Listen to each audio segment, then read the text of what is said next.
साल में 74 एयरपोर्ट और 10 साल में वो टोटल 149 हो गया, मतलब डबल से भी ज़्यादा। पहले जहां 2000 इलेक्ट्रिक गाड़ी लोग खरीदे थे 10 साल में, वहीं अगले 10 साल में 12 लाख इलेक्ट्रिक गाड़ी इस देश में खरीदी जाती है। तो इस देश के लोगों को कितना सहयोगी नेचर है कि देश अगर अच्छे, देश के प्रधानमंत्री, देश की सरकार अगर अच्छी दिशा में चल रही है तो लोग कैसे सपोर्ट कर देते हैं।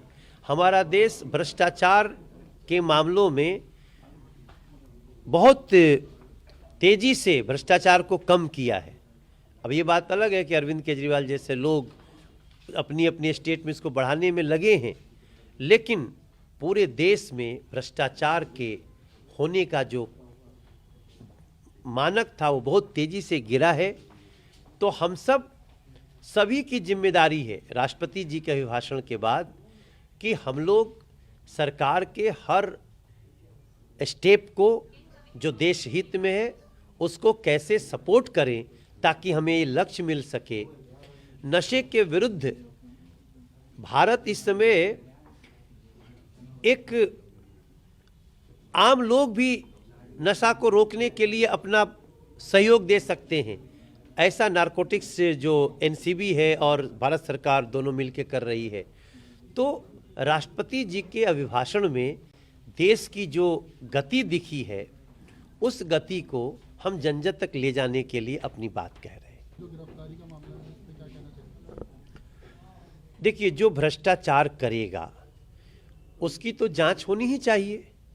पहली बार ऐसा हो रहा है कि अरविंद केजरीवाल जी भ्रष्टाचार के उस आरोप में जहां उनके 2 मंत्री जेल में चले गए हैं, सवालों का जवाब देने से भाग रहे हैं, 5-5 सम्मन का अनादर कर चुके हैं।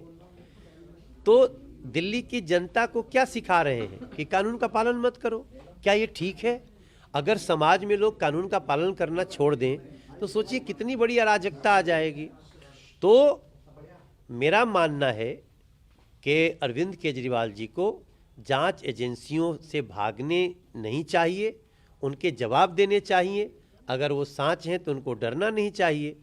ऊपर से मैं उनकी एक प्रवृत्ति देख रहा हूं जो पुरानी है कि वो भ्रम फैलाने के लिए और सहानुभूति लेने के लिए बहुत सारे हथकंडे अपनाते हैं। अब आजकल वो तरह तरह की बातें कह रहे हैं, लेकिन मुझे लगता है दिल्ली की जनता अब उन पे विश्वास छोड़ चुकी है। उनके प्रति दिल्ली की जनता में नफरत है। इसलिए अरविंद केजरीवाल को कानून का पालन करना चाहिए।